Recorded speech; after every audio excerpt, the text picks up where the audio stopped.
നമസ്കാരം. ആരോ വിഷനിലേക്ക് സ്വാഗതം. ഒരു ഇടവേളയ്ക്ക് ശേഷം ഇന്ത്യ ചൈന ഭായ് ഭായ് വീണ്ടും മുദ്രാവാക്യം ഉയർന്നു വരുന്ന ഒരു സാഹചര്യം നമ്മൾ തീരുവ പ്രഖ്യാപനത്തിന് പിറകെ, അതായത് ട്രംപിൻ്റെ അധിക തീരുവ പ്രഖ്യാപനത്തിന് പിറകെ 7 വർഷങ്ങൾക്ക് ശേഷം ഇന്ത്യയുടെ പ്രധാനമന്ത്രി ശ്രീ നരേന്ദ്രമോദി ചൈനയിലെത്തി ഷാങ്ഹായ് ഉച്ചകോടിയിൽ പങ്കെടുക്കുകയും ഒപ്പം നമ്മുടെ റഷ്യയുടെ വ്ളാഡിമിർ പുടിൻ എത്തുകയും അങ്ങനെ പുടിനും നരേന്ദ്രമോദിയും ചൈനീസ് പ്രസിഡന്റ് ഷി ജിൻപിങ്ങുമായി നിൽക്കുന്ന ചിത്രം ലോക മാധ്യമങ്ങൾ മുഴുവൻ പുറത്തുവിട്ടതാണ്. അത് കണ്ട് അമേരിക്ക ഉൾപ്പെടെയുള്ള വൻകിട ശക്തികൾ, പ്രത്യേകിച്ചും ശത്രു രാജ്യങ്ങൾ മുഴുവൻ ഞെട്ടിയതുമാണ്. ആ ഒരു ഇന്ത്യ ചൈന ഭായ് ഭായ്ക്ക് ശേഷം വളരെ ശാന്തമായിരുന്നു, അതിർത്തികളും വളരെ കുഴപ്പമില്ലാത്ത ശാന്തമായിരുന്നു.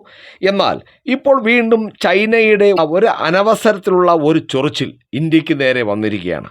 അത് ഡയറക്റ്റായിട്ട് ഇന്ത്യക്ക് നേരെ അല്ലെങ്കിൽ പോലും ഇന്ത്യയുടെ ഓരോ ഭാരതീയന് നേരെ വരുന്ന വിദേശ ആക്രമണമായാലും ചോദ്യങ്ങളായാലും അത് ഭാരതത്തിൻ്റെ നേർക്ക് ചോദിക്കുന്നതിന് തുല്യമാണല്ലോ. അതുകൊണ്ടാണ് അങ്ങനെ പറഞ്ഞത്.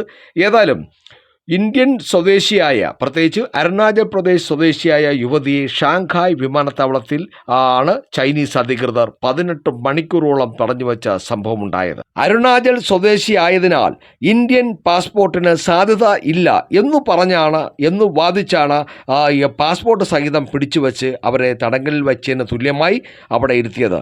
ഏതായാലും ഈ മാസം 21-നാണ് ബ്രിട്ടനിൽ നിന്ന് ജപ്പാനിലേക്കുള്ള യാത്രയ്ക്കിടെയാണ് പ്രേമ വാങ്യോം തോങ്ഡോക്കിനെ 18 മണിക്കൂർ തടഞ്ഞുവെച്ചത്. സംഭവത്തിൽ ഇന്ത്യ ചൈനയെ ശക്തമായ പ്രതിഷേധം അറിയിക്കുകയും ചെയ്തു. ഇന്ത്യക്കാരിയെ തടഞ്ഞുവെക്കുകയും അപമാനിക്കുകയും ചെയ്ത നടപടി അസംബന്ധവും അസ്വീകാര്യവുമാണെന്ന് ഇന്ത്യ ചൈനയെ അറിയിച്ചിട്ടുണ്ട്.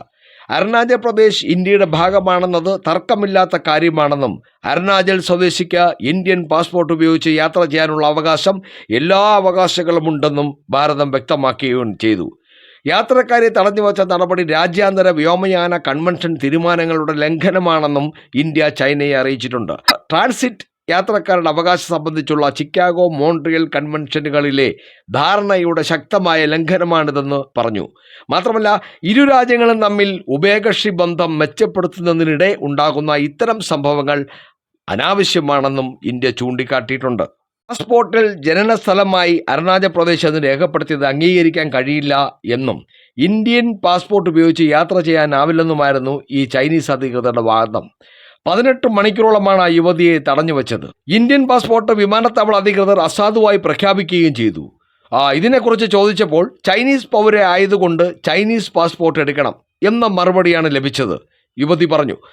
കൂടാതെ ജപ്പാനിലേക്ക് പോകാൻ സാധുവായ വിസ ഉണ്ടായിരുന്നിട്ടും യാത്ര തുടരാൻ അനുവദിച്ചില്ല.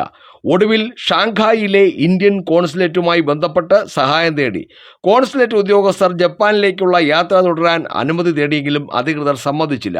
ഒടുവിൽ തായ്ലാൻഡ് വഴി ഇന്ത്യയിലേക്ക് ഒരു വിമാനം ബുക്ക് ചെയ്യുകയാണ് ഉണ്ടായത്. സംഭവത്തിൽ വിദേശകാര്യ മന്ത്രാലയത്തിന് പരാതി നൽകിയതായി യുവതി അറിയിച്ചു. ട്രാൻസിറ്റ് ഏരിയയിൽ കുടുങ്ങിയ താൻ 18 മണിക്കൂറോളം ഭക്ഷണം പോലും കിട്ടാതെ വലഞ്ഞെന്നും സമൂഹ മാധ്യമ പോസ്റ്റിൽ പ്രേമ പറഞ്ഞു. UK-യിലുള്ള സുഹൃത്തിന്റെ സഹായത്തോടെയാണ് ഒടുവിൽ ഷാങ്ഹായിലെ ഇന്ത്യൻ കോൺസുലേറ്റുമായി ബന്ധപ്പെട്ടത്. അതോടെയാണ് ദുരിതത്തിന് അവസാനമായതെന്നും പ്രേമ സോഷ്യൽ മീഡിയ പോസ്റ്റിൽ പറയുന്നു. പിന്നീട് മറ്റൊരു വിമാനത്തിൽ രാത്രി വൈകി ജപ്പാനിലേക്ക് യാത്ര തുടരാനായി.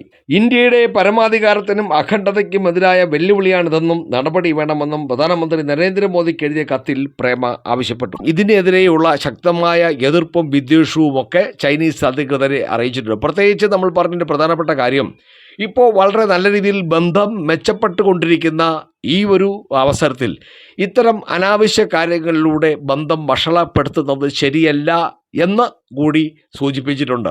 ഏതായാലും ചൈന പരിശോധിക്കട്ടെ.